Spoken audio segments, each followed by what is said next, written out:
Hi ಎಲ್ರಿಗೂ ನಮಸ್ಕಾರ. ನೀವು ನೋಡ್ತಿದ್ದೀರಾ ರೇವತಿ ಅಫಿಷಿಯಲ್ ವ್ಲಾಗರ್. ನಾನು ಈ ವಿಡಿಯೋದಲ್ಲಿ ಗೋಬಿ ಫ್ರೈಡ್ ರೈಸ್ ಮಾಡೋದು ಹೇಗೆ ಅಂತ ಹೇಳ್ಕೊಡ್ತೀನಿ. ಹಾಗೆ ನಾನು ಶಾಪಿಂಗ್ ಕೂಡ ಹೋಗಿದ್ದೆ, ಅಲ್ಲಿ ನಾನು ಏನೇನು ಮಾಡ್ತೀನಿ ಅಂತ ಕೂಡ ಈ ವಿಡಿಯೋದಲ್ಲಿ ಅಪ್ಲೋಡ್ ಮಾಡಿದ್ದೀನಿ. ಪ್ಲೀಸ್ ಈ ವಿಡಿಯೋನ ಕಂಪ್ಲೀಟ್ ಆಗಿ ನೋಡಿ, ಎಲ್ಲೂ ಸ್ಕಿಪ್ ಮಾಡೋಕ್ಕೆ ಹೋಗ್ಬೇಡಿ.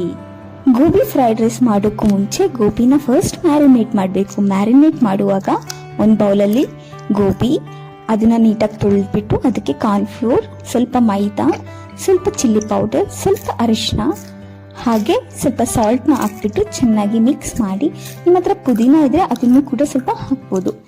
ಇಷ್ಟೆಲ್ಲ ಹಾಕಿ ನೀಟಾಗಿ ಮಿಕ್ಸ್ ಮಾಡಿ ಒಂದು ಹಾಫ್ ಆನ್ ಅವರ್ ಎತ್ತಿಡಬೇಕು. ಸೊ ಅದು ಎಲ್ಲ ಮಸಾಲೆ ಇಟ್ಬಿಟ್ಟು ಚೆನ್ನಾಗಿರುತ್ತೆ. ಹಾಗೆ ನೀವು ಸ್ವಲ್ಪ ಗರಂ ಮಸಾಲ ಕೂಡ ಆ್ಯಡ್ ಮಾಡ್ಬೋದು, ಅದು ಎಕ್ಸ್ಟ್ರಾ ಟೇಸ್ಟ್ ತುಂಬ ಡಿಫ್ರೆಂಟ್ ಆಗಿನೇ ಇರುತ್ತೆ. ನಾನು ಇದನ್ನ ಮ್ಯಾರಿನೇಟ್ ಆಲ್ರೆಡಿ ಮಾಡಿಬಿಟ್ಟು ಅದನ್ನ ವಿಡಿಯೋ ಕ್ಲಿಪ್ಪಿಂಗ್ ಮಾಡ್ಕೊಳ್ಳೋಕ್ಕಾಗಲಿಲ್ಲ, ಹಾಗಾಗಿ ಫ್ರೈ ಮಾಡ್ತಿರೋ ವಿಡಿಯೋನ ತೋರಿಸ್ತಾ ಇದ್ದೀನಿ. ಈಗ ಫ್ರೈಡ್ ರೈಸ್ ಮಾಡ್ಕೊಳ್ಳೋದಕ್ಕೆ ಸ್ವಲ್ಪ ಆಯಿಲ್ನ ಬಿಸಿ ಮಾಡಿ ಅದಕ್ಕೆ ಸ್ವಲ್ಪ ಶುಂಠಿ, ಸ್ವಲ್ಪ ಬೆಳ್ಳುಳ್ಳಿ, ಹಾಗೆ ಸ್ವಲ್ಪ ಹಸಿಮೆಣಸಿನ್ಕಾಯಿನ ಚೆನ್ನಾಗಿ ಚಿಕ್ಕದಾಗಿ ಹೆಚ್ಚಿಬಿಟ್ಟು ಹಾಕ್ಕೋಬೇಕು. ಅದು ನೀಟಾಗಿ ಫ್ರೈ ಆಗಬೇಕು. ಗಾರ್ಲಿಕ್ ನೀಟಾಗಿ ಫ್ರೈ ಆಗಿ ಕ್ರಂಚಿಯಾಗಾದರೆ ಟೇಸ್ಟ್ ತುಂಬ ಚೆನ್ನಾಗಿರುತ್ತೆ.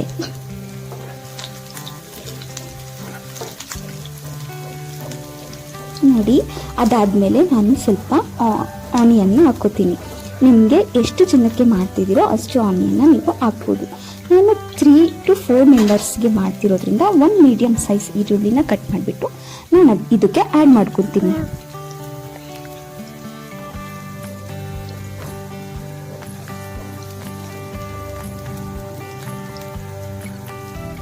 ಈರುಳ್ಳಿ ಕೂಡ ತುಂಬಾನೇ ಕೆಂಪುಗೆ ನೀಟಾಗಿ ಫ್ರೈ ಆಗೋಕೆ ಬಿಡಬೇಕು. ಹಾಗೆ ನಿಮ್ಮ ಮನೇಲಿ ಯಾವ್ಯಾವ ಥರ ವೆಜಿಟೇಬಲ್ಸ್ ಇದೆಯೋ ಅದನ್ನೆಲ್ಲ ನೀವು ಕಟ್ ಮಾಡಿಕೊಂಡು ಆ್ಯಡ್ ಮಾಡ್ಕೋಬೋದು.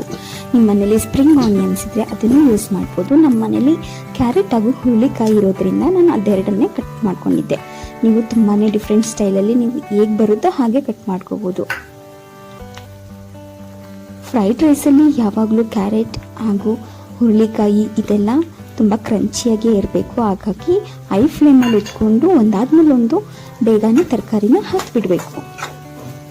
ನೋಡಿ, ಎಲ್ಲ ತರಕಾರಿನ ಆ್ಯಡ್ ಮಾಡಿ ನಾನು ಫ್ರೈ ಮಾಡ್ತಾ ಇದ್ದೀನಿ.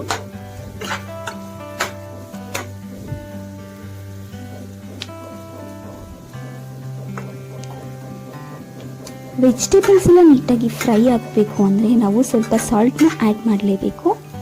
ಹಾಗಾಗಿ ಸಾಲ್ಟ್ನ ಆ್ಯಡ್ ಮಾಡ್ತಾ ಇದ್ದೀನಿ. ನೋಡಿ, ವೆಜ್ ಫ್ರೈಡ್ ರೈಸ್ ಮಾಡುವಾಗ ನೀವು ಸಾಲ್ಟ್ನ ಆ್ಯಡ್ ಮಾಡುವಾಗ ಮೊದಲು ನೀವು ಥಿಂಕ್ ಮಾಡಬೇಕು, ಯಾಕಂದರೆ ನಾವು ಫ್ರೈಡ್ ರೈಸ್ ಮಸಾಲ ಬಳಸೋದ್ರಿಂದ ಅದರಲ್ಲಿ ಕೂಡ ಸ್ವಲ್ಪ ಸಾಲ್ಟ್ ಇರುತ್ತೆ. ಹಾಗೆ ನಾವು ಆಲ್ರೆಡಿ ರೈಸ್ಗೆ ಸ್ವಲ್ಪ ಸಾಲ್ಟ್ ಹಾಕಿರೋದ್ರಿಂದ ನೋಡಿಬಿಟ್ಟು ಸಾಲ್ಟ್ನ ಆ್ಯಡ್ ಮಾಡ್ಕೋಬೇಕು. ನಾನು ರುಚಿಗೆ ತಕ್ಕಷ್ಟು ಸಾಲ್ಟ್ನ ಆ್ಯಡ್ ಮಾಡಿಕೊಂಡೆ.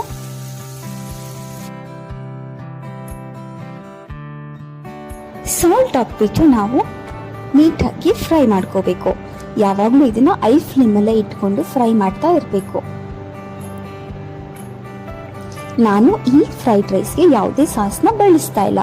ಇಫ್ ಇನ್ ಕೇಸ್ ನಿಮ್ಮ ಹತ್ರ ಸಾಸ್ ಇದ್ರೆ ಸಾಸ್ ಕೂಡ ಬಳಸ್ಬಿಟ್ಟು ಮಾಡ್ಬೋದು, ಅದು ತುಂಬ ಡಿಫ್ರೆಂಟ್ ಆಗಿರುತ್ತೆ.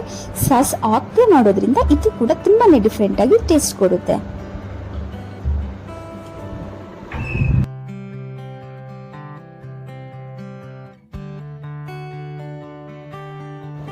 ವೆಜಿಟೇಬಲ್ಸ್ ಎಲ್ಲ ನೀಟಾಗಿ ಫ್ರೈ ಆದಮೇಲೆ ನಾವು ಮಸಾಲಗಳನ್ನ ಆ್ಯಡ್ ಮಾಡ್ಕೋಬೇಕು. ಸ್ವಲ್ಪ chilli powder, pepper powder, garam masala ಹಾಗೂ ಫ್ರೈಡ್ ರೈಸ್ ಮಸಾಲಾನ ನಾವು ಆ್ಯಡ್ ಮಾಡ್ಕೋಬೇಕು. ನೋಡಿ, ಚಿಲ್ಲಿ ಪೌಡರ್ ಹಾಗೂ ಪೆಪ್ಪರ್ ಮಸಾಲ ಹಾಕುವಾಗ ನಿಮ್ಮ ಮನೇಲಿ ಎಷ್ಟು ಖಾರ ತಿಂತಾರೋ ಅದಕ್ಕೆ ತಕ್ಕಂತೆ ನೀವು ಹಾಕೋಬೇಕು. ನೀವು ಆಲ್ರೆಡಿ ಗ್ರೀನ್ ಚಿಲ್ಲಿಸ್ ಹಾಕ್ಕೊಂಡಿರ್ತೀರ, ಸೊ ಖಾರನ ಬ್ಯಾಲೆನ್ಸ್ ಆಗೋ ಥರ ನೀವು ಹಾಕ್ಕೊಳ್ಳಿ. ಅದಾದಮೇಲೆ ಫುಲ್ ಮಿಕ್ಸ್ ಮಾಡಿಬಿಟ್ಟು ರೈಸ್ನ ಹಾಕಿ ಮಿಕ್ಸ್ ಮಾಡಿ. ಮೇಲ್ಗಡೆ ನೀವು ಸ್ವಲ್ಪ ಕೋರಿಯಂಡರ್ನ ಕಟ್ ಮಾಡಿಕೊಂಡು ಹಾಕೋಬಹುದು. ನನಗೆ ಕೋರಿಯಂಡರ್ ಸಿಗಲಿಲ್ಲ, ಹಾಗಾಗಿ ನಾನು ಹಾಕಿಲ್ಲ. ನೋಡಿ, ಎಷ್ಟು ಚೆನ್ನಾಗಿರೋ ಫ್ರೈಡ್ ರೈಸ್ ರೆಡಿ ಆಯಿತು ವಿತೌಟ್ ಎನಿ ಸಾಸ್ ಇಲ್ಲದೆ ಇದ್ದರೂ ಕೂಡ ನಾವು ಫ್ರೈಡ್ ರೈಸ್ ಮಾಡ್ಕೋಬೋದು. ಟೇಸ್ಟ್ ಅಂತೂ ತುಂಬಾ ಚೆನ್ನಾಗಿತ್ತು.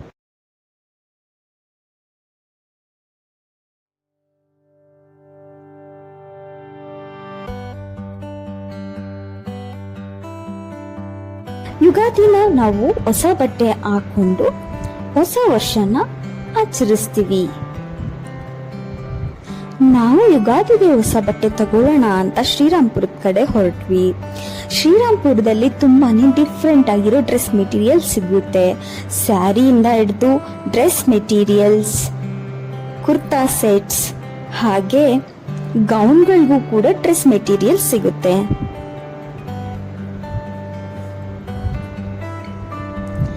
ಅಲ್ಲಂತೂ 80 ಮೀಟರ್ಸ್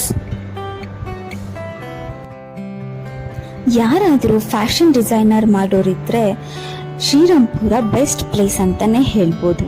ಎಲ್ಲ ರೀತಿಯ ಡ್ರೆಸ್ ಮೆಟೀರಿಯಲ್ಸ್ ಆಗಿರ್ಬೋದು, ಎಲ್ಲ ಥರದ ಬಟ್ಟೆ ಕೂಡ ಸಿಗುತ್ತೆ. ಸ್ಯಾಟಿನ್, ಜಾರ್ಜೆಟ್, ಹೀಗೆ ಹಲವಾರು ರೀತಿಯ ಬಟ್ಟೆಗಳು ಅಲ್ಲಿ ಸಿಗುತ್ತೆ. ಹಾಗೂ ಪ್ರೈಸಸ್ ಕೂಡ ಅಫೋರ್ಡಬಲ್ ಆಗಿರುತ್ತೆ. ನೋಡಿ ಎಷ್ಟು ಟ್ರಾಫಿಕ್ ಇತ್ತು ಅಂದ್ರೆ ನಿನ್ನೆ ಆಲ್ಮೋಸ್ಟ್ ಶಾಪಿಂಗ್ಗೋಸ್ಕರನೇ ಬಂದಿದ್ರು.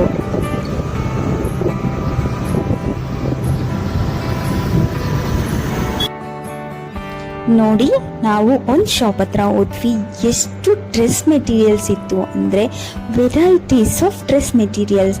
ಅದನ್ನ ನೋಡ್ತಾನೆ ಕನ್ಫ್ಯೂಸ್ ಆಗಿಬಿಡುತ್ತೆ, ಯಾವ್ದು ತಗೊಳ್ಳೋದು ಯಾವ್ದು ಬಿಡೋದು ಅಂತ. ನಾನು ಯಾವುದೆಲ್ಲ ಬಟ್ಟೆ ತಗೊಂಡೆ ಅಂತ ಇನ್ನೊಂದು ವಿಡಿಯೋದಲ್ಲಿ ಅಪ್ಲೋಡ್ ಮಾಡ್ತೀನಿ.